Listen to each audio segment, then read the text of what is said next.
you today on Sports Radio 610, pardon me. Got to get that one right. And you know what? You guys were almost as depressing as the weather. My question to you, Show, should we as Chiefs fans be depressed about this team? Well, I mean, I think after you lose a game like that, there's a cause for concern, right? And my issue was who you're looking towards as an issue. Because, like, I've been one that has said, let's let this team get healthy. And let's see how they'll be, because they hadn't been whole, and they still haven't, for an entire quarter. Tyreek Hill went out in the first quarter against the Jags, and they haven't been whole. But there are some concerning things, and this was the first time that I wavered on them being a Super Bowl contender. Because, Neil, they just don't have a trait, it seems like right now, that I've seen from a lot of championship teams. You've covered a lot of the championship teams, from Kansas teams that have gone to Final Fours, or these Royals teams in 14 and 15. There was a mental toughness, man. Like, they get down. It didn't matter if they were down 7-3 against the A's or they were down against the Astros. They seem to, at adverse moments, make tough plays. And this Chiefs team, no matter what you say about the last couple of years, when it comes down to it, they can make the flashy plays, Neil. They can do the crazy jump passes like Derek Jeter, like Mahomes did yesterday. But when it comes down to it, 3rd and 2, can you make a play? No. 6 times they had to line up and kick field goals with this offense. Can you get off the field?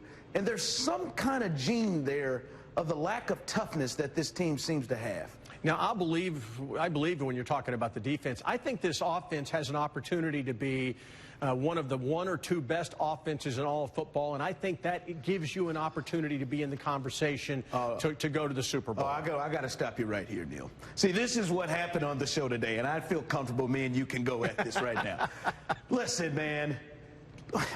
Let me try to put it this way, Neil. There is no way in a playoff game for the Royals in 14 and 15, if Vargas or Jeremy Guthrie goes 5 or 6 innings and they hand the game over to the bullpen and they have a lead 6-5. Now, they weren't great. That's not a great start, 5 runs. But if they give the game to the bullpen, 6-5, the strength of the team, and the team loses the game, I'm not coming at Guthrie. I'm not coming at Vargas. I'm trying to figure out what happened to HGH, and they're the part of the team that I have expectation for to go and win the game. To me, we are blaming the defense when they have done, I believe, more than their job. And yesterday they weren't great, but they stopped the Titans, Neil, 6 times. They turned them over to start the game. Chris Jones forced a fumble to start the game. The offense, who is supposed to be the strength of the team, now 6 out of 7 weeks, the offense and special teams have put the ball on the ground in a place where the other team to screw over the defense. In 6 of 7 games, they have done that. Man, you kick 6 field goals, this offense, Neil. This is supposed to be a special offense, like you just said. Yeah, and they kick let me tell you 6 something. Field goals? Look, I get you. I get you. No, you're right. They were not clicking on all cylinders yesterday. All right, they weren't. There's no question about it. Mahomes looked a little bit off. There were some passes that were a little high that if they complete, they still have the football. They win the football game. I'm not saying they're perfect. I'm saying they have an opportunity to go into the playoffs if they can be reasonably healthy, which you referred to. I think they have a chance to be one of the 2 or 3 best offenses in football. They run it just enough to be dangerous, and they've got a special quarterback. They've got weapons everywhere you look. I think they have a chance.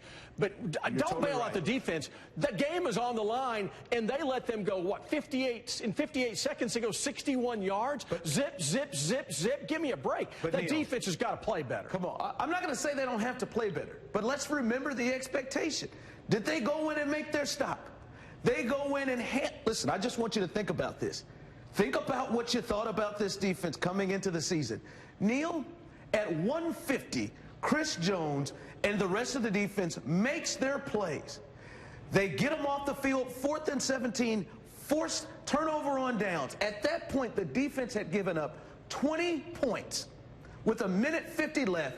Turnovers twice, giving the Chiefs offense the ball 2 times inside the 32-yard line. And they give them the ball at 1:50, and the Chiefs take 30 seconds off the clock. With that offense, they got off the field. They made the play. They didn't make a field goal to get it to 8, nothing. They set them up in field goal range. I'm sorry. 30 seconds they had the ball. 6 minutes, then you want to run back out there. This defense, no, that wasn't enough, folks.